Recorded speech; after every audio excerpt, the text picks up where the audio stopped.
Seika was an S-rank exorcist who was betrayed and assassinated for being too overpowered. When he reincarnated, he decided to live a boring, neat life like yours, but when he discovered that the hero was a baddie, he decided to clap her and her enemies for fun. Turn around for a second. Yeah, boy. Before his reincarnation, Seika achieved his dream of becoming the most powerful exorcist in the world, which allowed him to clap all monsters that appeared before him. However, his life came crumbling down when he became too powerful, so the humans sent his favorite student to unalive him. But before she could, he isekai'd himself with hopes of living a better life in the new world. After he was reborn in a chibi form, his new father did a magic aptitude test on him, and after seeing that none of the magic stones representing the elements glowed, he concluded that Seika lacked any form of magic power, causing his brothers to start mocking him. However, Seika knew his body secretly had the same incredible spiritual powers that he had in his past life.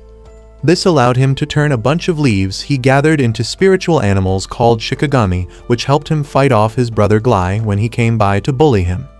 Despite the fact that everyone in the mansion treated him like an outcast based on the fact that he was born from a mistress, Seika was secretly producing magic materials, and one day, his manufacturing process was interrupted when a slave girl named Yifa came by to return his clothes which she found in the bushes. He was disarming her with his riz before Glai interrupted them just to mock Seika for being a no-magic waste of space that'll probably rot in the mansion. He added that he'd soon be going to a prestigious magic academy to become a mage, and since Seika had no chance of entering such a place, he'd be happy to take him along as his personal slave. Just then, their father came by, and when he told Glai to follow him for their magic training, Seika asked to join them. During the training, Glai and his brother Ruft took turns to destroy the stone targets with their magic. Glai wanted to humiliate Seika, so he asked him to give it a shot, to which he obliged despite promising to be an NPC. He then used a secret spiritual chant to create a blue fireball which destroyed his own stone target, causing everyone's jaws to drop to the floor. However, when Seika told his father that he wanted to learn magic, his father refused. Over the next couple of years, Seika devoted himself to his magic studies and lived a peaceful life in the mansion while his father secretly spied on him. One night, he decided it was time to summon his first Ayakashi, which served him in his old world. The summoning ritual ended in a success as a girl named Yuki appeared from the portal and transformed into a baby wolf form that would allow her to always be with Seika while hiding from everyone around. The next day, Yifa bumped into Glai and spilled water on him like he peed on himself, making him so mad that he wanted to punish her by practicing how to use his wand with her. Whoa, calm down, Jamal. Luckily, Seika showed up to ruin his clapping plans, so Glai tried to throw a punch at him, which he easily caught like a 2-gram frisbee. Later on, Seika followed Yifa to the garden where she showed him a magic bunny that was at death's door. After Seika healed the creature, he told Yifa that he knew about her ability to see spirits and offered her a chance to practice magic by commanding a flame elemental he summoned. After a bit of struggle, Yifa got the job done, so Seika offered to train her. Months passed, and even though it was Seika's birthday, no one celebrated him just like the years before since he was an illegitimate child. Although he didn't care, Glai used the opportunity to roast him for being a consequence of their dad's weak pull-out game. He also mocked him for being an Estate Pro Max and offered to improve his magic, but Ruft stopped Glai and said Seika could still become a swordsman and get sent to the army if magic doesn't work out. As they talked, some maids interrupted them to report that a monster called an Elder Newt had appeared in the area. When the Elder Newt reached their mansion, Seika immediately ran into action, but was stunned that Yifa didn't chicken out, but instead, she repelled the monster with a flame barrier. This made Seika wonder if she did it consciously or the spirits protected her of their own free will. He then baited the monster which chased after him, sending him flying, and just when Ruft thought he was a goner, he mixed a poison and flame attack spell that paralyzed the monster, after which he tamed it. Meanwhile, everyone sang his praise for one-shotting the monster. His father also happened to watch as he aura farmed and even hosted a feast for dinner just to celebrate him. That evening, everyone glazed Seika at the dinner table, apart from Glai, who was drowning in jealousy.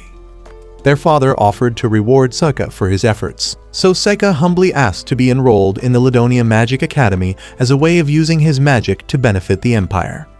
The father agreed, but stated that he had to pass the exam on his own because their family's name doesn't grant them special entry into the academy. Seika agreed, but threw a curveball by making a second request, which was to have Yifa accompany him as a servant.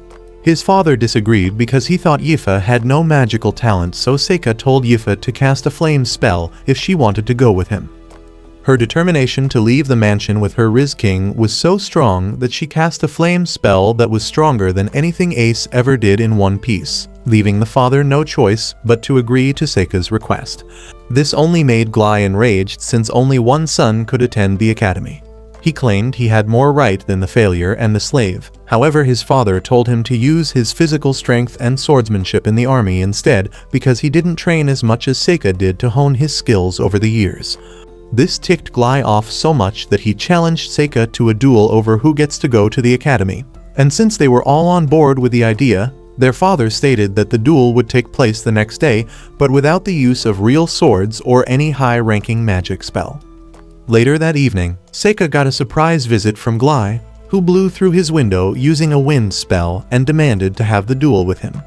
Seika joined him on the outside of the castle where Glai said he was scrapping all of the rules their father set and claimed that it was a battle until one of them was KO'd, with the added condition that Seika would tell their father that he's forfeiting their match the next day if he loses.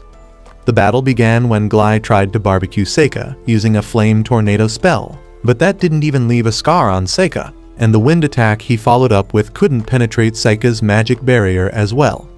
Seika effortlessly blocked all of Glai's attack spams before using a powerful spell to stop Glai from moving from the spot he was standing. While Glai was paralyzed, Seika tortured him using voodoo tactics and told him to forfeit the duel the following day as he passed out. While Glai was out cold, Seika remembered his doofus brother's whinings about how he was lucky the monster showed up on his birthday. But it was funny to him because the Elder Newt showing up was something he'd planned 6 months ago by telling a servant he summoned to chase that monster to the city on that very day. Yuki brought up how Seika was an overpowered king who could trample over all weak humans, so Seika reminded her that he was destroyed in the real world by weak humans, and said he planned on living smartly among the masses this time. When spring came, Seika and Yifa said their goodbyes to Luft as they left for the academy. On the way, Seika gave Yifa a special necklace which he claimed would draw spirits to her and help her get stronger. At the same time, his father was doing some studying when he got a flashback of how Seika was brought to him as a baby by a mysterious lady who revealed that he was the son of his brother Gilbert, an adventurer who went missing in demon territory. He knew that having black hair and black eyes was a rarity in their country, so he initially feared that Seika could actually be the son of a demon and not Gilbert. But his fears were cleansed when he saw that Seika couldn't use magic. He observed that the attacks Seika used were more spiritual than magical, and this motivated him to put Seika in the academy and not the army so that he could become a hero that could protect the nation instead of an evil overlord. When Seika and Yifa arrived at the academy, Seika noticed there was a stagnant pool of mana in the area, but didn't let that stop him from moving ahead. They met an examiner who told them to place their hand on a crystal ball which had the ability to measure their magic power and glow with a color that signifies their magic aptitude. Yifa placed her hand on the crystal, and it revealed that she had an affinity for wind and fire magic. However, when Seika placed his hand on the crystal, it didn't react, so he revealed to her that he didn't have any magical power and asked to take the exam despite his situation. Suddenly, a loudmouth commander named Amiyu walked by and placed her hand on the crystal, causing it to glow in a wild manner that revealed she had affinity for all 4 elements. Seika tried to thank her for shifting the attention of the crowd from his performance, but she replied that the academy was no place for a magicless pile of meat and warned him not to get in her way during the exam. Seika realized that she was someone he knew very well in his previous life, with the only difference being that her hair color had changed to red. Several hours later, the examinees sat for the written exam, and afterwards, Yifa told Seika that she made a lot of mistakes in the test, so he comforted her by saying she could make up for it in the practical exam. Just then, Amiyu walked by and Seika noticed that she was carrying a sword, so he got hyped to see how strong she was. When it was time for the practical exam, the examiner told the mages who were lined up for the test that they needed to aim for a target which they'd unleash their magic on, and revealed that they got points for each target they hit among the pile of targets lined up. The dumb-looking NPCs in the area started letting it rip with their elemental spells, and Seika realized that they weren't doing very well in the test because their attacks were weak. Fortunately, that story changed when it was Yifa's turn, because she destroyed her target using a mid-class flame magic spell, leaving the examiner in a state of shock because he knew the target she went for had fire resistance. Yifa moved on to the next target and drilled some holes in it using a mid-rank wind spell before apologizing to the examiner for ruining the targets. When it was Seika's turn, everyone around instantly counted him out because of his lack of magic, but he wasted no time to prove his haters wrong by obliterating his first target using a blue flame ball spell, which left them absolutely shocked. He moved on to the next target and noticed that it was made of granite, so he pulled off a wild spell from his aura farming bag of tricks that made pillars of gold sprout from within the target, making the audience lose their minds even more. The examiner asked him to explain the previous spell he did, but Seika knew none of their Smurf-sized brains could comprehend the Walter White level of spiritual cooking he did, so he made up some random nonsense and moved on to the next target. For the third target, he used a flying paper doll he made to cast a spell which froze the entire area, leaving everyone completely stunned as he walked back to Yifa. She asked why he didn't hit more targets, so he revealed that he could only use those 3 spells since wind wasn't one of his original 5 elements in the real world, and he was yet to figure out light and dark magic. Some hours later, the examiner was approached by his colleague named Karen at the exam site, and he told her about all the craziness he witnessed from Seika and Yifa before bringing up how Amiyu had an even wilder display of power as she became the first person to destroy all the targets with different elements. Karen revealed that Amiyu was her student and presumed that she could be the hero, which was stated by legends to be the one to defeat the soon-to-be-revived Demon King. By the next day, posters were mounted which contained the names of people who passed the exam, and Seika noticed that he was ranked 3rd among the students who succeeded. Yifa heaved a sigh of relief when she saw that her name appeared in 2nd place, but Seika was feeling salty about the fact that he got outclassed by his own student. The first place in the rankings was none other than Amiyu, and this made Seika pleased because it confirmed that he found who he was looking for. Several days after the announcement, an official invitation letter was sent to Seika and Yifa, informing them that they were officially enrolled into the academy. On the day of the entrance ceremony, Seika and Yifa were fully dripped up in the academy's uniform as they strolled into school together. But their romantic walk was interrupted when they saw some dark elementals gathering up in the nearby forest. When they went into the forest to investigate, they saw a suspicious-looking magic circle that was drawn on the ground. Yifa asked what they should do about it, and Seika replied that it was better they leave it alone since it was the school property, but he secretly sent some paper shikigami of own to investigate the area. During dinner time, Seika and Yifa were stuffing their faces with some of the 5-star meals that were laid out for them when Amiyu took the stage to introduce herself as the first-year rep. She started yapping about how she aimed to grow stronger to defeat monsters, but Seika couldn't focus on her speech because he noticed that the mysterious magic circle had activated. Suddenly, a horde of lesser demons broke into the room, and Seika immediately noticed that they were looking for something. A group of students tried to fight them off, but their attacks didn't do anything to the demons, so Seika decided to intervene with a hidden spiritual attack. However, Amiyu beat him to the punch as she saved the students with slick moves before engaging the demons in combat. Seika watched from a corner and noticed that the demons were acting like they were generated using ChatGPT, so he used his paper shikigami to fish out the caster who sent the demons.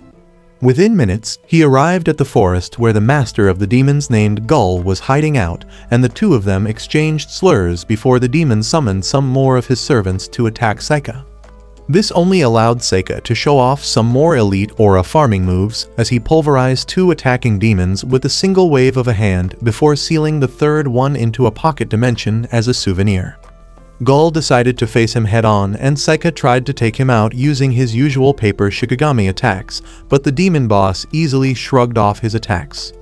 Afterwards, Gull sent a huge flying blade at him, and his efforts to dodge proved useless as Gull used teleportation to change the course of the blade, allowing it to slightly scratch him on the chin.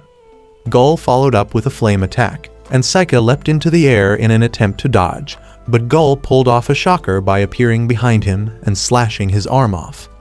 When Saika asked Gull what he was after, Gull said he was there to capture Amiyu, who he believed was the hero, before absolutely annihilating Saika with a rain of blades and slashing his head off. Gull started walking away, but Saika suddenly reappeared looking completely unscathed. Gull attempted to unalive him again by throwing a blade at his head, but Saika instantly revived, causing the demon to create an even bigger rain of swords as he swore to take down Saika as well as Amiyu. Saika dodged his swords by leaping into the air and tried to drown him using a large water spell, but Gull escaped using teleportation. He appeared behind Saika in an attempt to pull another surprise attack, but Saika summoned a lightning wolf that fired 1,000,000 jolts of electricity at him. Saika thought it was over, but Gull appeared behind him and punched a hole through his body. Fortunately, this was all part of Seika's plan, as he caused a point-blank explosion that got the demon to his knees. When Gull got back up, Saika summoned his dragon, which turned him into dinner. Suddenly, the dragon tried to run away, so Saika commanded it to come back and created a ceiling portal which intercepted it as it charged towards him. When Saika got back to the school hall, Yifa informed him that Amiyu defeated all the lesser demons, so he decided to make her the strongest person in the world and become her friend as a way of achieving his goal of living a safe life in this new world. A month later, Saika was walking to school with Yifa, and he tried to kickstart his plan by greeting Amiyu in a friendly way, but she blew him off in the harshest way possible before leaving, making him realize that he had no idea how to make friends. All of a sudden, a barrel of chemicals came flying above them, and Saika managed to get himself and Yifa away in time using substitution jutsu. The one who dumped the chemicals by mistake was their teacher Cordell, and he apologized before explaining that the chemical that nearly spilled on them was a catalyst for his research. Saika asked why he was trying to levitate it, so Cordell explained that he was trying to take his concoction to the floor above them, but couldn't do it successfully because he was skilled at light magic and not dark magic. This made sense to Saika because he knew that dark magic controlled things like gravity, time and space, while light magic was only good at manipulating light and lightning. But he was suspicious of him because it was rare for someone to have an affinity for both kinds of magic. Some minutes later, they were in a class led by Karen, and after concluding her lecture, she informed the students that they'd be celebrating the anniversary the following week, which required the help of their top students Amiyu and Yifa. Amiyu asked what they'd be doing, so she revealed that they'd be asked to go into Ladonia Forest to deliver the new student roster as an offering at the temple there. Given the fact that the forest she was talking about was where Saika destroyed Gull, he asked to go in Yifa's stead, and his gaslighting was so solid that they couldn't disagree with his request. After class, he apologized to Yifa for taking her spot and explained that he was doing it to help Amiyu since her heroics during the demon attack got her more haters than friends. Yifa asked if he was into her, but he replied that he only wanted to be her friend because of the power she possessed, so she agreed to help him on his task. On the day of the ceremony, Amiyu and Saika were handed the roster, and they walked through the forest while arguing over whether or not Saika used Diddy moves on Yifa at nights until Amiyu got a sudden headache. What caused this headache was a magic circle nearby, and when they went to investigate, it expanded and transported both of them into a strange underground tunnel where they were instantly attacked by some demons. Without wasting any time, Amiyu bodied all three monsters using moves she learnt from Demon Slayer. But before she could take a victory lap, a giant orc appeared behind her and tried to crush her with its weapon. Fortunately, Saika cast a spell which saved her by creating a giant wooden stake that crushed the orc's head into the roof. When they realized they were in a dungeon, Saika suggested they stay somewhere until help came for them. But Amiyu argued that it would be better for them to find an exit since the survival rate in dungeons was very low. Saika started spreading some paper shikigami on the roof of the tunnels, and when Yuki asked why he was doing it, he said it was because he wanted the shikigami he left at the surface to detect their location and lead them to an exit. Just then, a group of large orcs showed up and Amiyu tried to take them out herself, but it didn't take long before they knocked her to the ground. Seika came in for the rescue by destroying a bunch of them using his wooden stake attack and then waiting until Amiyu went unconscious before summoning a giant centipede that ripped the remaining orcs to shreds. When Amiyu woke up, Seika put up a barrier around them that nullified curses, and this cured Amiyu's headache for the moment. He asked her when the symptoms started, and she revealed that it began when she first got to school, but also said that she didn't believe it was from a curse since she didn't have any curse sigils on her. Seika brought up the fact that there were places on her body she couldn't see herself, and despite the fact that she was flustered, she let him check her back for any curses. Weirdly, there were no curse sigils to be found, and Amiyu once again argued that the headaches weren't caused by a curse since the caster needed to be beside the victim for curses to work. But Seika replied that curses could be cast remotely. Seika wrapped a strand of her hair in a paper doll, which he said would be a substitute for her if they leave the barrier. Amiyu changed the subject by suggesting that he and Yifa were bedroom buddies, but Seika said they were more like family instead. She expressed that it was ridiculous for a noble and a slave to be like family, so he explained that Yifa was the only one who didn't treat him like dog feces at home based on the fact that he was the son of a mistress. However, the truth was that Seika didn't want to get emotionally attached to anyone because even in that life, he didn't trust people. When he asked about her family, she revealed that her mother was an important person in the guild and that her dad was still an adventurer. He noticed that she didn't like talking about her family, so he decided to switch topics by asking what she liked doing. Amiyu replied that she loved fighting and gave him a whole backstory about how everyone, including her parents, thought she was crazy for loving deadly battles more than anything else. Furthermore, she revealed that she came to the academy to get stronger, because she believed that getting stronger than everybody would make fighting boring for her, allowing her to be a normal person. However, she doubted that it was possible because she had a lot of fun during the battles in the dungeon so far. Seika replied that he didn't feel she was a freak because she was created for a battle-obsessed world that would soon become reality. After a bit more bonding, Seika and Amiyu continued their journey and took down several more monsters in their path until they arrived at the dungeon boss room, where they saw a huge monster called a Naga. The two of them charged at the Naga, and Sokka started off by firing some wood spells at it, which it tanked before blasting him with some acid from its mouth. After dodging the acid attack, he used some metal spells which held the monster in place with huge nails, allowing Amiyu to finish it off with a flame spell and a vicious sword strike. After the battle, they found a special sword which was sealed in the dungeon, so Seika handed it to Amiyu and took a magic ring as a souvenir for himself. After they left the dungeon, Seika confronted Cordell about the recent events, including the invasion of the school by Gull and the dungeon incident, and accused him of being the one behind all of it. He asked Cordell to reveal his true form, but Cordell said he didn't have any because he was simply a human spy who worked for the demons with the aim of taking out the hero. Cordell started bragging about the curse he created using the catalyst from earlier, which was the real cause of Amiyu's deadly headaches, but Seika ruined his party by revealing that his curse now affected a paper doll he created instead of Amiyu. Apparently, the curse worked on people who were covered in demon blood, and since Amiyu was covered in demon blood during the invasion, it previously targeted her until their encounter that morning where Seika had a paper doll covered in demon blood as well. Sokka pulled an odd move by ripping apart the demon he previously sealed, causing the blood to spill all over himself, which made him the prime target of the curse. He used a spirit incantation to transfer the curse into Cordell's body, and power walked away as dumb spy bled to death. The next day, Seika gave the magic ring to Yifa and told her she could keep it since it granted her the power to gather even more elemental spirits around her. On the day of the entrance ceremony, Seika and Yifa were getting some food when the vice principal showed up and informed them that they were to meet with the principal the following evening. When they got to the principal's office the following day, they saw that their principal looked like a dwarf that escaped from the Snow White movie, and Seika expressed his surprise that a demihuman was leading a magic academy, so she corrected him by saying he should refer to her as a demon, causing him to apologize for his rudeness. She asked them to enter a mixed disciplines combat tournament being held in the capital, along with a freshman named Mabel who entered the office at that moment. She mentioned that their academy was given 2 slots in the tournament, implying that Mabel had already taken one of them before asking which of them would like to take the second slot.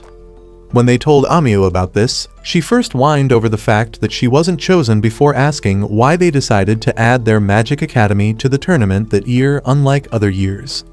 Yifa explained that the rules that year had changed and magic was now allowed in the tournament, which allowed them to give their academy some slots in order to try and boost their reputation. Amiu asked why they decided not to choose her, so Saker revealed that the principal decided he and Yifa were better based on a gut decision and guessed that it was because the school didn't want to send their strongest fighter out of fear of losing her if she gets scouted by the royal guards. They continued their discussion while strolling on the schoolyard, and Amiu presumed that the reason they added Mabel to the tournament was because they wanted to add a tournament appearance to her resume, which would make it easier for her to get a high-ranking job in the government. She predicted that Mabel would forfeit early on in the tournament out of fear of not wanting to get hurt because she'd never experienced any hardship. Suddenly, Mabel interrupted her by angrily claiming that Amiu was the one who had never experienced any hardship. When Amiu confronted her about it, Mabel straight up called her a spoiled brat, and with a cold expression on her face, she said she wasn't selected because she was weak. In response, Amiu decided to have a sword duel with her, and all it took was one glance at Mabel's sword stance to make Saker realize that she was every bit as skilled as Amiu. Yifa asked Saker if they should stop the duel before it starts, but he replied that there was no point in doing so because he secretly wanted to assess Mabel's abilities for himself. When the duel began, Amiu charged at Mabel, but her attack was easily parried away. The 2 ladies clashed fiercely, but it didn't take long before Mabel broke Amiu's sword and had her on the ground. After the fight, Mabel tried to power walk away, but Amiu called out the fact that she used magic to enhance her attack despite the fact that it was against the rules of their duel. And Saker realized that Mabel is a user of dark magic. Mabel said the fact that Amiu wanted a second chance meant that she was weak and told Saker and Yifa to forfeit the tournament if they weren't willing to take it seriously. A while after that, Saker was in a carriage with Mabel headed for the tournament, and they were surprisingly joined by Yifa and Amiu. When Saker brought up the fact that Amiu didn't receive permission from the school to join their ride, she said it didn't matter because she wanted to see the capital for the first time, when in reality, she just wanted to see how Mabel fights. When they got to the capital, the girls were excited to explore the area, but Saker was already worn out due to his carriage sickness. They noticed that Mabel had left them, but decided to head to the tournament grounds to see the pairings. A few hours later, they arrived at the tournament grounds where they saw that Saker was fated to face Mabel in the semi-finals if he wins every match beforehand. After they finished checking the match board, Saker told the girls to go exploring the city while he headed back to the inn alone. When they left, he revealed his real goal, which was to look into why the academy chose Mabel over Amiu. On the day of the tournament, the MC revealed the rules of the game, which was that the way to beat your opponent was to incapacitate them, make them surrender, or destroy an amulet which every competitor was carrying.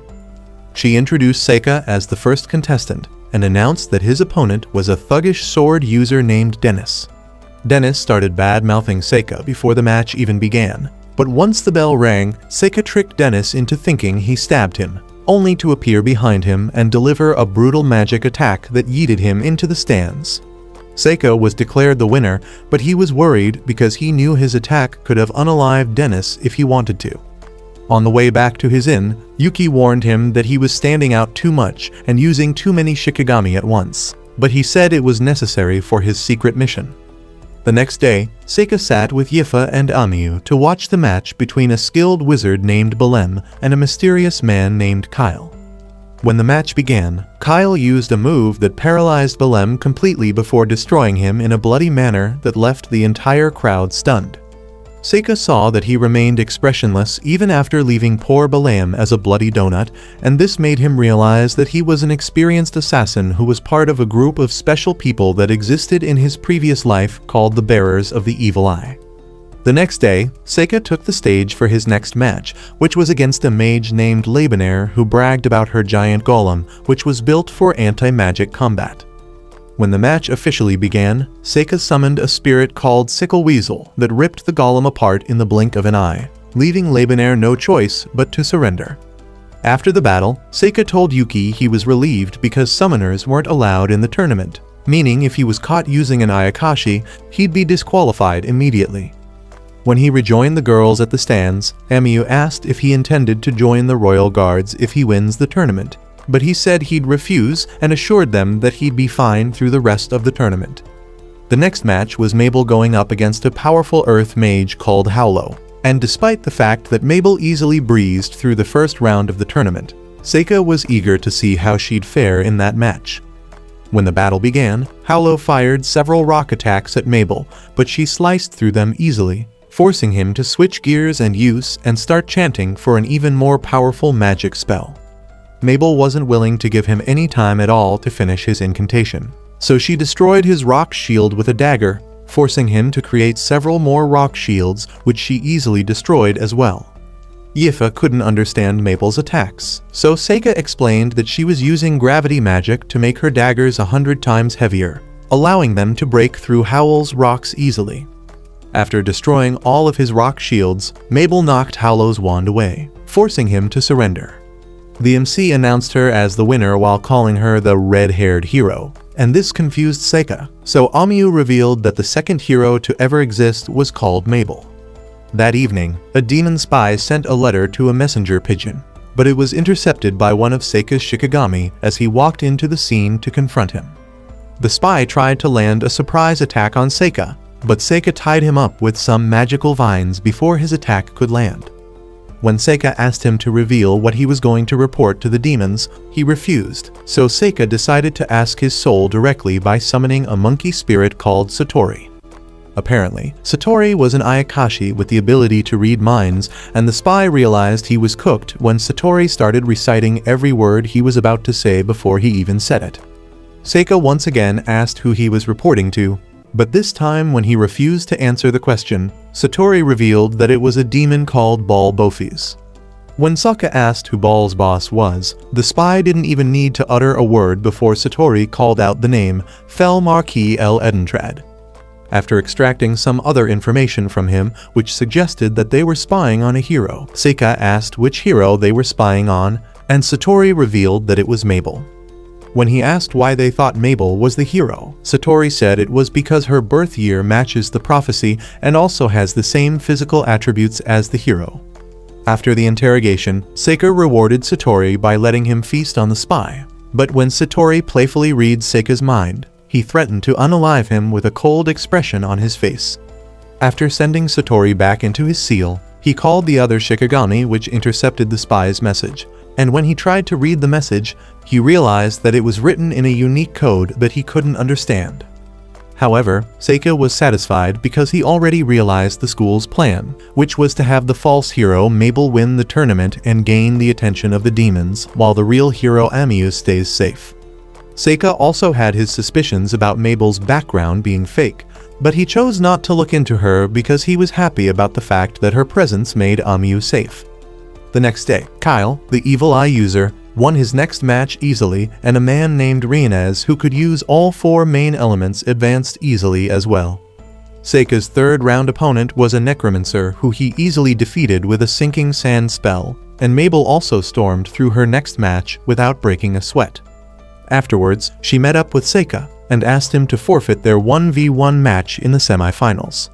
Seika refused and said she needed to win him fair and square, but she argued that she might not be able to hold back during their match because she couldn't afford to lose. However, Seika insisted on facing her in the semis, and the MC announced that the first semi-final match, which was between Kyle and Reincarnates, would hold that day because of the fact that both of their preceding matches ended in a forfeit win. When the match began, Reincarnates immediately fortified himself using a light magic spell that gave him resistance to the Evil Eye. But Kyle marched towards him without a care in the world. Reincarnates started spamming all forms of magic attacks at Kyle, but all of them had zero impact because Kyle was using gravity magic to make himself heavy enough to tank the attacks. Out of desperation, Reincarnates created some stone golems, but Kyle immediately demolished them with dark shadow magic. When Reincarnates attempted to put him down from close range, Kyle held him in place using shadow magic. And just when Kyle was about to land the finishing blow, the whistle blew, which meant that the judges had declared Kyle as the winner. That evening, Seika was chilling in bed with Yuki when Mabel suddenly tried to ambush him with a gravity attack. When he dodged, they took the fight outside, and she tried several more times to unalive him, but Seika stylishly dodged all of her best moves. Mabel took advantage of a distraction by a drunk old man to flee from the area, but unfortunately for her, Seika decided that he would spend the night playing around with her. Several minutes later, Mabel was standing outside her apartment when Seika came by and claimed that he only wanted to talk to her. He said he'd consider changing his mind about her offer if she told him what was troubling her. She revealed that she was only trying to injure him so he would forfeit their final match the next day and claimed that she wouldn't lose if they fought for real. She once again asked him to forfeit because she wouldn't be able to hold back against him and didn't want him to die by her hands. He interrupted her speech by pointing out the real reason she was at the tournament was to win and become a fake hero to draw the demon's attention.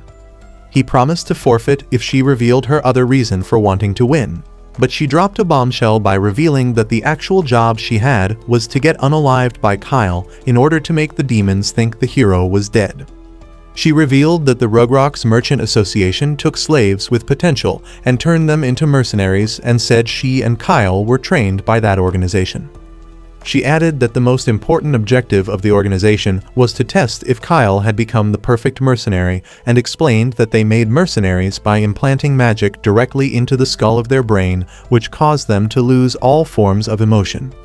The Rugrocks Merchant Association operated by grouping their captured slaves into pairs of 4 and having one from each group become a perfect mercenary by unaliving his 3 partners as a final test. Mabel revealed that Kyle was the chosen one in her group, meaning that she was the last person who he had to destroy in order to become a perfect mercenary. However, Mabel said her goal was to end him in the finals as a form of revenge for unaliving her brother. Seika stunned her when he pointed out that Kyle was actually her older brother and that she dyed her hair red to look different even though their similar eyes were a dead giveaway. She told him about her brother's request before getting the surgery, which was for her to free him if he ever lost his mind, and said she fully intended to do so in the finals. She started yapping about how the organization would unalive her whether or not she defeated Kyle, so Seika changed his mind and decided to defeat Kyle in the finals instead. When she started yelling at him in disapproval, he told her to go back to the academy and assured her that he wouldn't let anyone harm her because he was the strongest guy around. Daddy, chill. However, she refused and said she'd use her full power during their match, so Seika said he'd prove to her that he's more broken than Gojo. The next day, Seika and Mabel stood across from each other on the battlefield and Seika was pleased to see that she was equipped with her main weapon, which was a large axe. When the match began, Mabel tried to destroy him using heavy strikes, but Seika dodged her attacks and Seika tied her up using magic vines, but she broke through easily before charging at him again. Unfortunately, her attack couldn't land because Seika used an incantation to make her weapon 1,000 times heavier than she could carry, and he wrapped her up using vines made of mercury. He picked up her axe using a spell that made it lighter and pointed it at her, causing the judges to declare him the winner of their duel. Hours later, both finalists were gathered at the arena and Seika tried to use Talk no Jutsu to get through to Kyle, but it had no effect, so he used a spell which covered the area in red smoke. Seika tried to finish him using flame attacks, but Kyle shrugged them off, so he used the mercury vines to tie him up. Unfortunately, Kyle wasn't a pushover like his sister, so he easily broke through the vines before firing a shadow attack at Seika, which was ultimately blocked by his force field. Seika summoned a large minotaur spirit which easily knocked him down with one swing of its weapon. Suddenly, some dark vines started appearing on Kyle's body, so Seika created a magic barrier around them to nullify the effect of the curse. Despite his efforts, Kyle was still dying, so he tried to figure out what was wrong before Kyle told him to apologize to Mabel on his behalf. Seika got angered by the fact that some low-rent Sukuna somewhere was trying to outdo him at curses, so he started chanting the words of a powerful spell which would bring Kyle back to life. Yuki pleaded with him not to proceed with it because it would showcase his power in a grand way that could have him unalived a second time, and this made him stop the chant. When the smoke cleared, all that was left of Kyle was a burn scar on the ground, and Seika explained Kyle's disappearance by saying he destroyed him without leaving a trace. What actually happened was that he transported Kyle's body to a separate space so he could get a proper burial. The next day, Mabel met up with Seika at Kyle's grave, and he revealed Kyle's final message to her, which was an apology about something called the four-leaf clover. With tears in her eyes, Mabel explained that he was talking about a four-leaf clover hairpin of hers which he accidentally broke before his surgery. She worried about what her next step was, so he told her to come back to school and assured her that he'd take care of any backlash that comes her way. Several hours later, Mabel and Amiyu had a friendly rematch, which Amiyu ended up winning by using the same gravity spell, which Mabel initially used to pull the rug from under her feet the last time. Meanwhile, Seika met the principal who confessed that she made him go along with the tournament so he could save Mabel because she felt pity for her. Several days later, Seika and the girls were having lunch together and discussing their plans for the summer break, which was starting the next day. Seika said he was told by his father to investigate a dragon in the kingdom of Asteria, and Amiyu and Mabel wanted to go with him, but he told them to go home to their families instead. Just then, the prince of Asteria named Cecilio came by, accompanied by his elven guard named Lies, and introduced himself to Seika before revealing that he was just in the area to check out the Empire's magic academy while meeting him. When Cecilio saw Yifa, he fell in love with her instantly and stunned everyone around by asking her to be one of his wives. Yifa refused the offer by revealing that she was Seika's servant, causing Cecilio to ask Seika to name his price for her. Eventually, they went to a private room to continue their discussion, and Cecilio told Seika about the dragon of Asteria. The dragon used to live peacefully with the people of the kingdom, but recently it started acting strange by attacking crops and cattle. Seika was confused by the fact that the dragon lived peacefully with the people, so Cecilio revealed that according to the legend, the dragon was hatched from an egg by the Queen of Asteria many years ago. On his way back to his dorm room, Seika was dragged into the school garden by Amiyu and Mabel, who were curious to know if he really planned on giving Yifa away to Cecilio. Seika said he didn't want to, but claimed he'd be okay with it if she was interested in Cecilio, so the girls advised him not to tell Yifa what he just told them because it would definitely make her sad. 9 days later, Seika and Yifa arrived at the old capital of Asteria named Protoster, and Cecilio informed them that trade had gotten more difficult in the city since the dragon started attacking. Just then, the dragon started moving aggressively towards them, but it was scared off when an old mage summoned an armored tiger beast called a lava tiger to face it. Suddenly, the tiger tried to attack Yifa, so Seika saved her by trapping it in pillars of ice. Unfortunately, the tiger's armor was blazing hot, so it melted through the pillars easily before charging at Seika. Before it could properly get into battle with him, the caster, named Zekt, held it back using a magic leash and sent it away. Cecilio scolded him for summoning his tiger out of nowhere, so Zekt explained that the dragon had started attacking humans just like it nearly did with Yifa. The prince introduced Zekt to Seika as the head of the mercenary group he hired, and Sokka expressed that he couldn't understand why they were hiring mercenaries, so Cecilio revealed that his plan was to slay the dragon. Seika told him to reconsider because there was a possibility of the dragon leaving that realm to attack another country, causing Zekt to yell at him for doubting his abilities. After Zekt left, Seika asked if the queen and the people had agreed to his plan of slaying the dragon since the dragon was a symbol of their nation. Cecilio said the people would understand his decision and told Seika to stay out of their political matters, causing him to apologize for overstepping. When Yifa came by, Seika scolded her for not using magic to protect herself from the dragon, causing her to cry, and he finished up his lecture by telling her she needed to take action when she was in danger, even if it was by running to someone for help. Seika felt bad for her because he knew it was a normal thing to get paralyzed in fear. But at the same time, he knew he had to give her that push because in his previous life, he had students who were unalived because of their fear of monsters. The next day, Seika and Yifa were doing some research about the dragon in the library, and Seika found a book which revealed that the dragon was born several centuries ago. He read the story which revealed that 2 dragons lived in Asteria a long time ago and gave birth to children, but eventually started attacking the kingdom because magical power alone wasn't enough to feed them. When Yifa asked what happened to the dragon's children, Seika revealed that they left the nest after growing up and added that the female dragon eventually died 50 years later. Seika suddenly decided to go to the mountain to see the dragon up close, and Yifa offered to follow him. But he instantly refused and told her to remain at the library. That evening, Yifa came by to Seika's room and told him that the prince had summoned her to his room, and because she was too scared to return to her room, Seika told her to spend the night in his room. When both of them were in bed, Seika asked Yifa if she was interested in Cecilio, but she went into tears as she claimed that Seika saw her as a burden, causing him to console her by explaining that joining a royal harem was an honor. She asked if he'd miss her if she took the offer, and he replied that he would, but stated that everyone at some point had to choose their path. When Seika woke up the next morning, he noticed that Yifa had already left his room, and Yuki told Seika that Yifa had loved him ever since they were little. Some hours later, Seika asked Cecilio why he summoned Yifa to his room that night, and he replied that he only wanted to talk to her. Cecilio offered to pay him $1 billion to have Yifa, but Seika refused his offer before informing him that he'd be going to check out the Dragon's Mountain. After Seika left for the mountain, Lies met up with Yifa and told her that she realized that Yifa was a descendant of elves because of the fact that the elementals brought them to each other.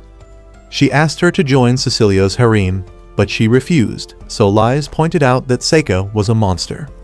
Lies went even further with her gaslighting by bringing up the fact that elementals refused to go close to Seika the same way they avoid a demon's miasma.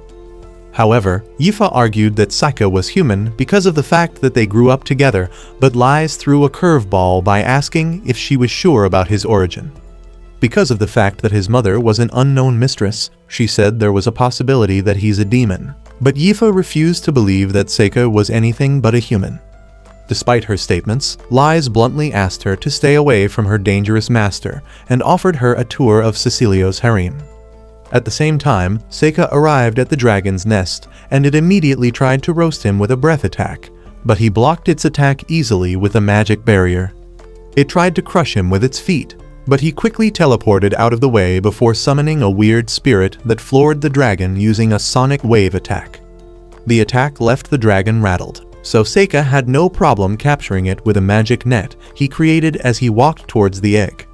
Yuki asked how the dragon had an egg despite the fact that it was male, causing him to reveal that the dragon switched genders at some point after its partner died. Magic. He repositioned the egg to help its hatching process and noticed that the dragon was staring at them intensely. Meanwhile, Lies took Yifa to the different classrooms and sections of the mansion where Cecilio's baddies were being trained and revealed that Cecilio's mother, the queen, was a perfect ruler who was loved by the people. She explained that Cecilio was in a hurry to win glory for himself with the dragon matter and find a wife because he wanted to live up to the legacy of his mom. At the same time, Seika made some fire around the dragon's nest to help keep the egg warm, and this made the dragon like him so much that it held on to him when he tried to leave. Some minutes later, Lies and Yifa met up with Cecilio, who introduced them to some men named Good and Curtis, who presented the prince with a bunch of coins which, by their analysis, should be enough to buy Yifa's freedom from Seika. Cecilio told Yifa that he was officially liberating her, but she argued that he couldn't do it without Seika's approval. The prince refused to back down as he claimed that Seika had no choice but to approve because if he didn't, he'd issue an order to conscript all slaves to Protoster and force him to sell her to him. Yifa still argued that she didn't want to be free and the prince considered respecting her wishes, but Curtis advised him to force her to accept his offer, causing him to send some guards to hold her. She tried to fight back using her elementals, but Lies stopped her by covering the area in a magic barrier that negated her magic before creating a tiny cut on Yifa's thumb using wind magic. Just when she was about to place Yifa's bloody thumb on the contract, the dragon arrived and destroyed the magic barrier. Seika, who was riding on its back, announced that he's made friends with the dragon and asked Yifa to come with him to make the dragon nest warmer with her flame magic. Seeing this made Yifa so happy that she instantly ran towards him, and Lies tried to stop her, but she told her that she liked Seika as she joined him on the dragon and flew away with him. When they arrived at the nest, Sokka started explaining the situation with the dragon to her, but they were interrupted when Zect summoned his lava tiger to attack them. Seika stopped the tiger using ice pillars again and asked Zect to come out of his hiding spot after figuring out that he was after the dragon egg all along, so he came out along with the other mercenaries from his group. Zect ordered his tiger to attack them again, but Yifa stopped it in its tracks with a waterfall spell that pushed it away.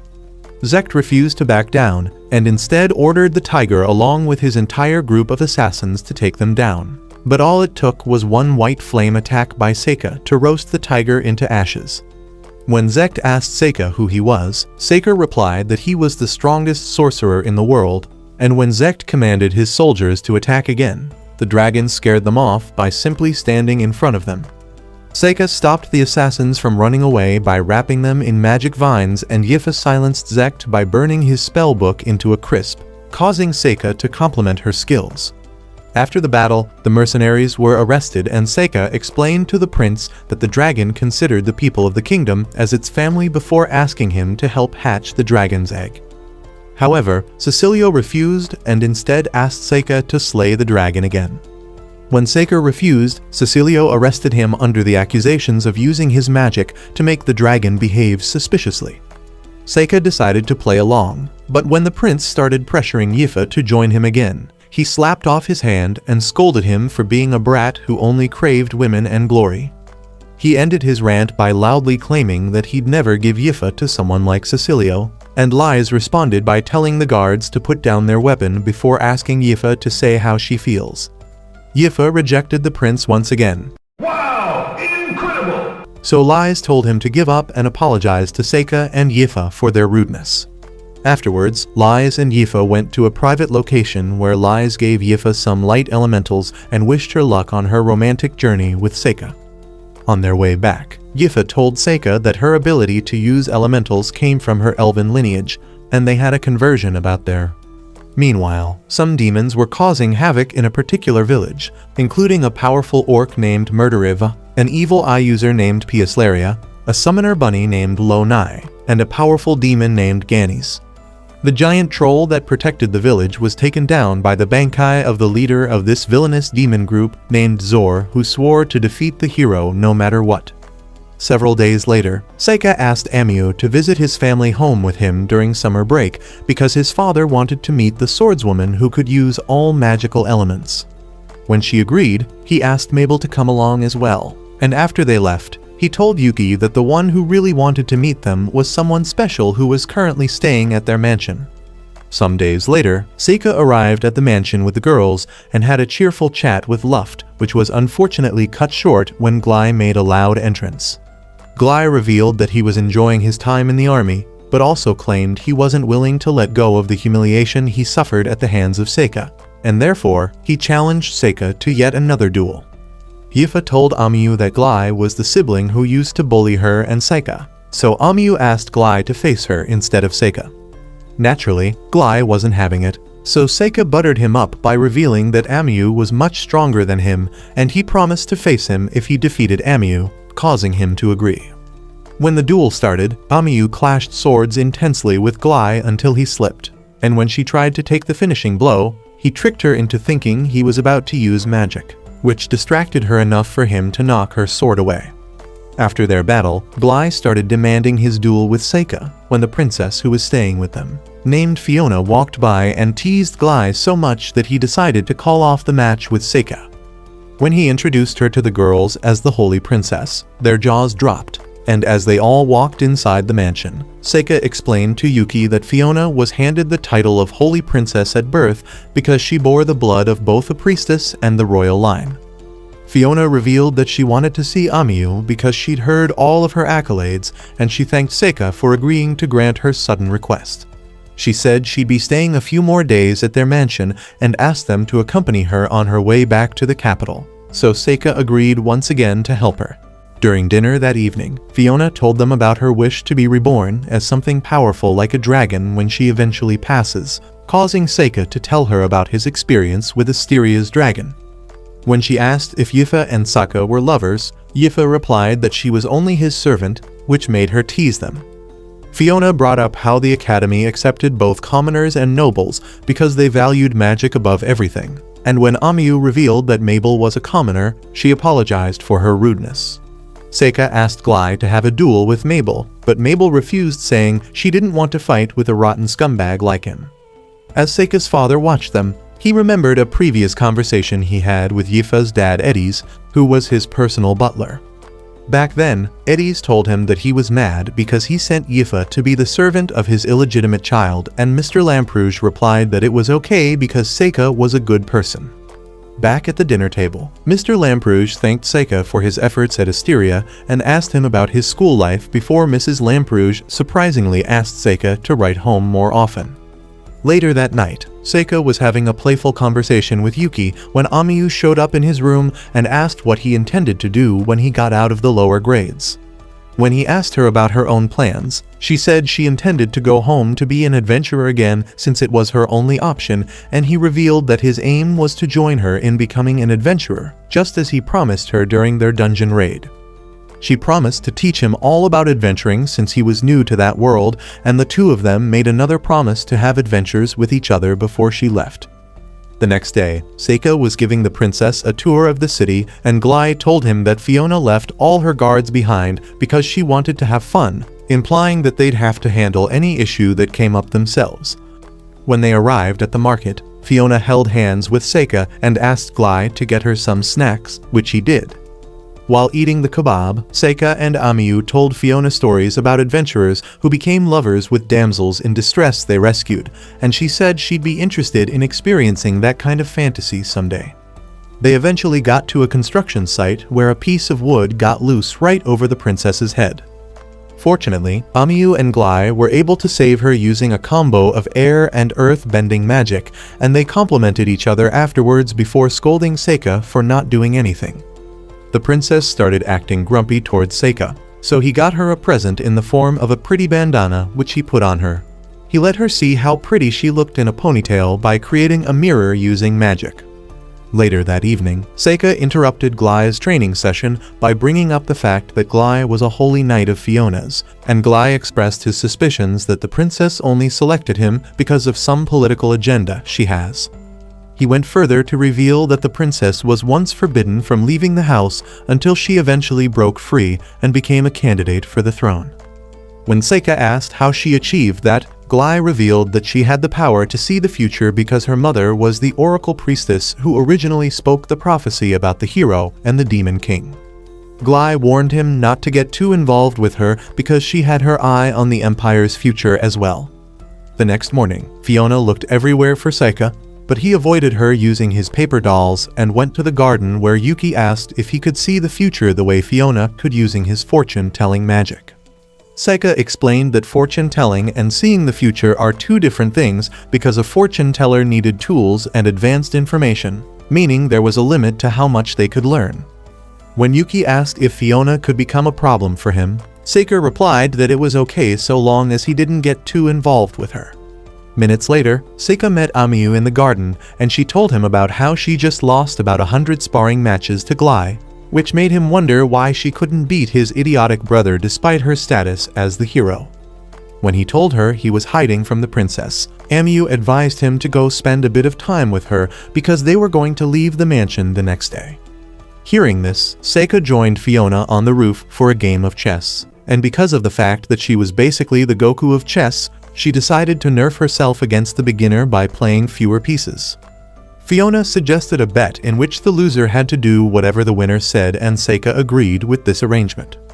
During their chess match, Fiona asked Seika what he thought the strongest pieces on the chessboard were, and he replied that the strongest pieces were them, the players, because they controlled all the other pieces and couldn't be unalived on the board. Fiona thought it was a brilliant answer, but gave a different point of view. which was that the most powerful piece on the chessboard was actually the empty space on the table, because it represented the people of the kingdom who watched all the political events in the real world. Seika said the people didn't have any real power because they were usually silenced by the government. But Fiona argued that they did because all of the power the government had came through taxes and the efforts of the people, which was why they could never destroy the masses. Seika eventually revealed that he knew about her foresight ability and presumed that she knew about all the events that had happened between them so far before they even happened. She felt thankful to Glai for telling him because she didn't know how to do it herself, and she told him that her goal with her power was to live her life the way she wanted. When she pointed out that Sokka was about to lose the match, he said he wouldn't back down until the end, but when she foresaw that he'd be cooked in 7 moves, he instantly threw in the towel. After a bit of small talk, Seika asked her to make him trust her more by telling him a weakness of hers, so she revealed that she was scared of stew because it once gave her the nastiest case of diarrhea, and this made Seika laugh out loud. Fiona switched to a more serious tone by telling him that she secretly desired to save someone who was in trouble using her abilities, and Seika decided to support this dream of hers by offering to help her in any way that he could. Elsewhere, the demon group from earlier were feasting after destroying a group of adventurers, but Zor refused to join them in eating because he felt that they did most of the work. Zor told his gang to replenish their strengths and thought about how his ability to see others' strengths would help him accomplish his goals. The next day, Luft said his goodbyes to Seika and the girls, and they boarded a carriage along with Fiona and Glai to make their way to the capital. On their way, Seika asked Glai if it was okay for him to be with them since he was the captain of the soldiers, and he replied that it was fine because his main priority was protecting the princess. Just then, a group of bandits blew up one of their empty carriages, causing Seika to leap out of the carriage he was in. The bandits fired arrows at him from all angles, but Seika blocked them easily using a smoke spell, and when the mages among the bandits tried to attack using magic, he blocked them even more easily using a barrier. The bandit leader decided to mobilize his swordsmen, but unfortunately for him, Glai and his soldiers were right there to face them. During their fight, Fiona asked Seika to take the enemies alive, so he used his vines to capture all of them. Afterwards, Fiona thanked Seika for capturing the assassins and confessed that she needed them alive to use as evidence against her political schemes. She also confessed that she foresaw the events before they took place, which was why she had them carry decoy carriages which would ensure that the chaos didn't ruin their trip.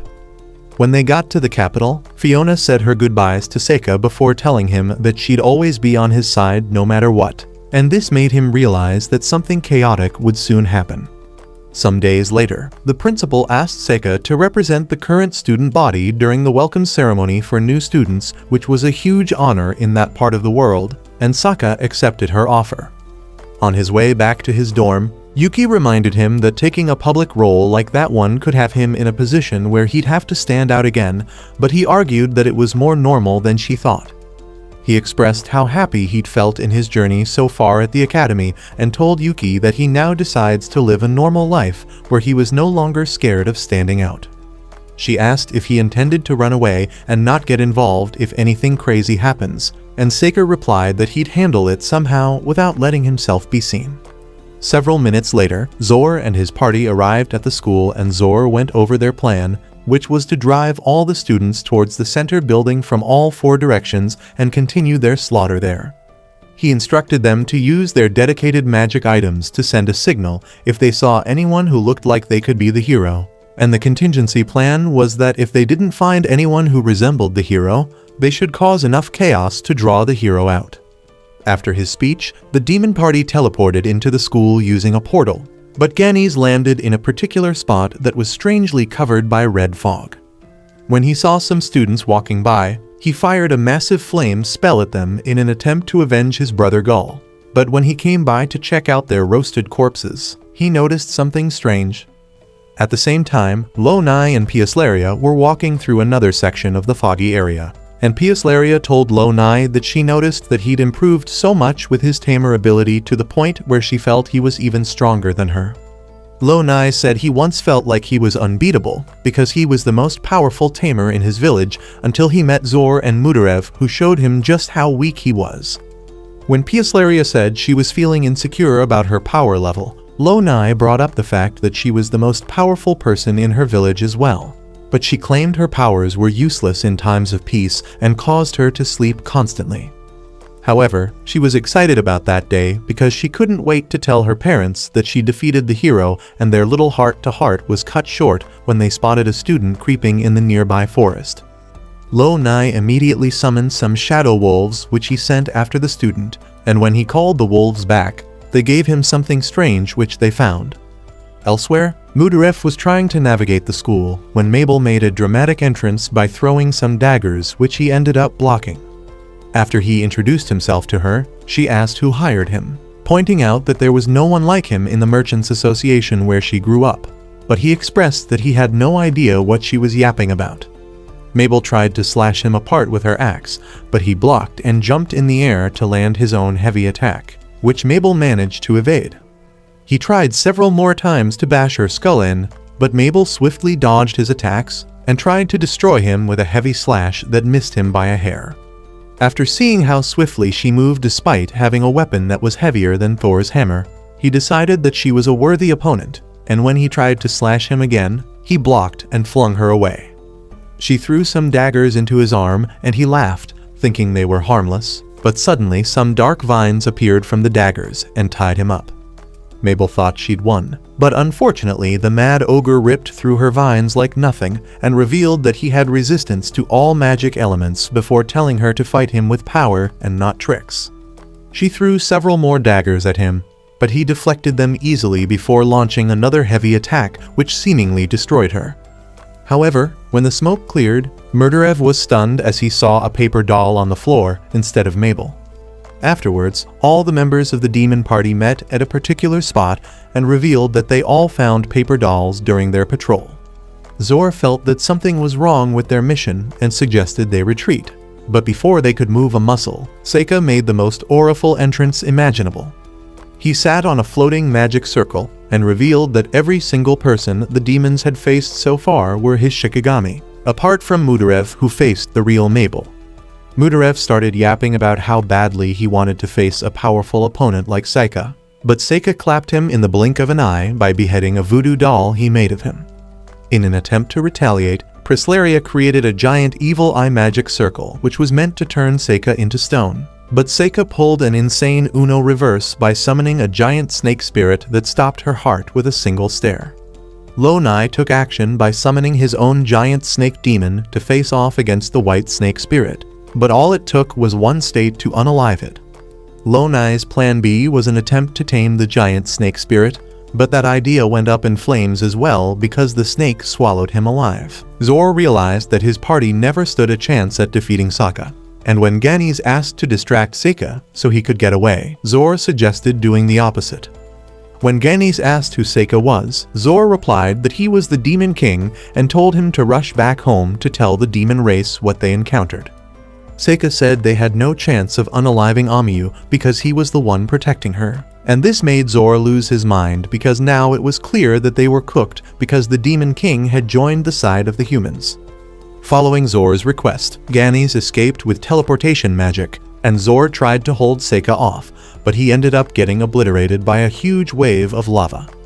Ganis made his way to the forest, but unfortunately he couldn't make it any further because Seika destroyed him from a distance by stabbing a paper doll he made of him. After the battle, Mabel met up with Seika and asked about Mudareva, making him realize that the spell he previously cast in the area to keep the students away didn't work on her because of the fact that she had a strong goal in mind. Seika calmed her down and informed her that the villains, who were after the hero, had already been dealt with by him before telling her to keep the whole ordeal a secret. Later that evening, Seika and the girls were chilling at the school ceremony when some knights showed up and introduced themselves as Durak knights who worked for a guy named Marquis Greville. The commander informed Amiyu that she committed a crime against the Empire by slaying a demon emissary who visited the academy and ordered his men to arrest her.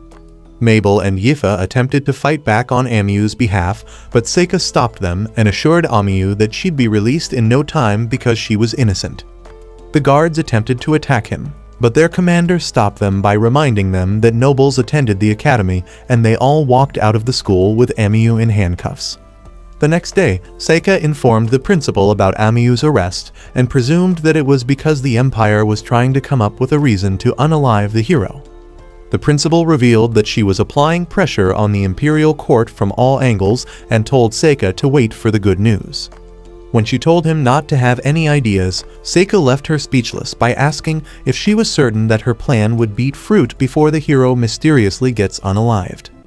Afterwards, Seika met up with Mabel and Yifa and quelled their concerns about the matter by revealing that the principal had already set things in motion before telling them that he didn't intend to interfere as well.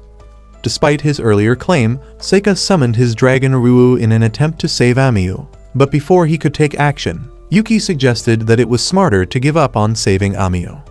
When he asked her reason for saying so, she explained that he was about to unleash his power on the nation's most important people, which would no doubt attract attention to him and maybe lead to his death like it did in the real world.